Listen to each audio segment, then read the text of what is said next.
የሚመነጩ ሀብቶችን እንዴት ፍትሃዊ በሆነ መልኩ ሁለቱም መንግስታት ይከፋፈላሉ የሚለው በህግና በቀመር የታሰረ መሆኑ ተገቢ ነው። በየጊዜው ደግሞ መሻሻል ካለባቸው ጥያቄዎችም ሲነሱ እንደዚሁ እየተወያየን የምንቀጥል ነው የሚሆነው። በዚህ ረገድ ባለፉት 4-5 ዓመታት የተሰሩ ስራዎች ውጤት አምጥተዋል።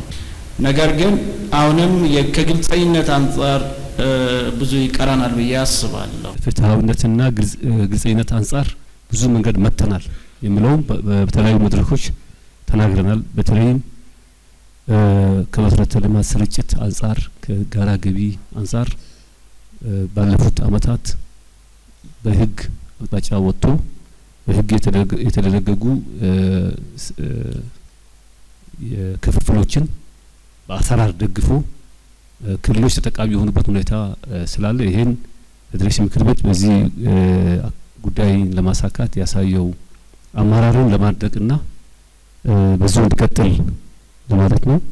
ጤናማ የዲሞክራሲያዊ ስርዓት የፌደራል ስርዓቱ በጣም ጤናማ በክልሎች መካከል ያለ እድገት ተመጣጣኝና ፍትሃዊ እንዲሆን ለማድረግ መሰረታዊ የህዝቦች ጥያቄ የፍትሃዊነት ጥያቄ ሊመልስ በሚችል አግባብ አዋጁ ወጣ በኋላ ያለው የዚህ የበጀቱን ማስተላለፍና አጠቃቀም ላይ በእጅጉ አዳጊ የሆኑ ነገሮች አሉና ከኛ ክልልም በጣም በትልቁ ፕሮጀክቶችን ለመስራት ተጠቃሚነትን ለማረጋገጥ በእጅጉ ያገዘ ያለ ፓርት ነው። ጥሩ የሚያሰኘው ከዚህ በፊት ግንዛቤ ያልነበረበት ግልጽኝነት ያልነበረበት ህግና ስርዓት ያልተበጀለት እንዲሁ እየተለባበሰ በህዝብ ስም የሚመጣ ገንዘብ የት ለማን እንዴት ተላለፈ ምን ላይ ዋለ የሚባለው በትክክል የማይታወቅበት የነበረውን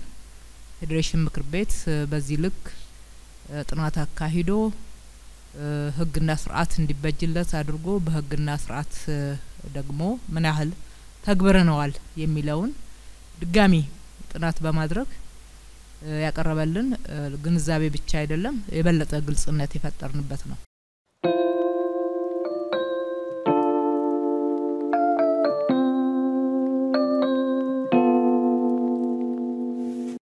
እንደ ሀገር በሁሉም ቦታ የስራ እድሎች አሉ። በአሁኑ ሰዓት ግን የስራ እድል ባለባቸው ኢንቨስትመንት ባለባቸው አካባቢዎች ሰፊ ህዝብ ፍልሰት አለ።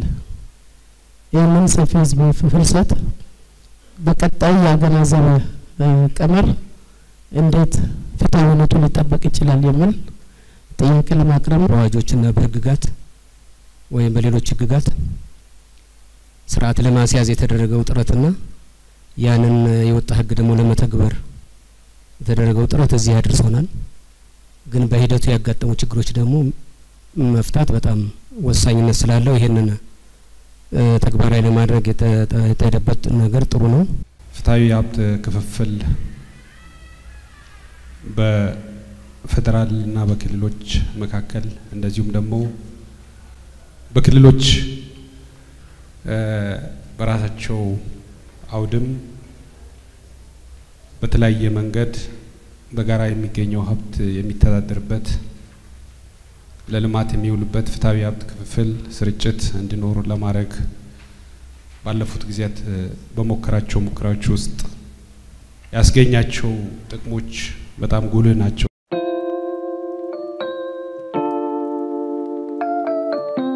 ባለፉት አመታት ፍትሃዊነትን ለማረጋገጥ የተሰሩ ስራዎች ጥሩ ናቸው፣ ግን ገና በቂ ናቸው ብዬ አላምንም።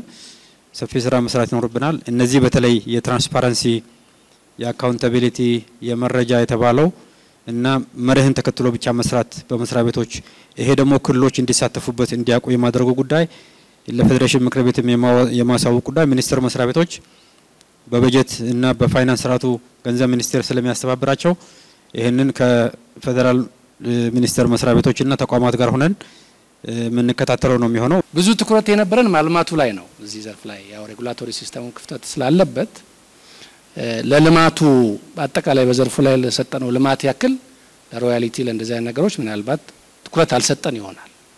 ስለዚህ ግን ባክሎግም ያደረገ ነገር ቢሆን ከገንዘብ ሚኒስቴር ጋርም ተነጋግረን ስሙኒ ሳንቲም እንደማጥቀር ቃል መግባት ፈልጋለሁ። እንዲህ አይነት ሪፖርት በሚከተለው በማንኛውም ጊዜ እንደማይመጣ እዚህ ያረጋግጥላቸዋል።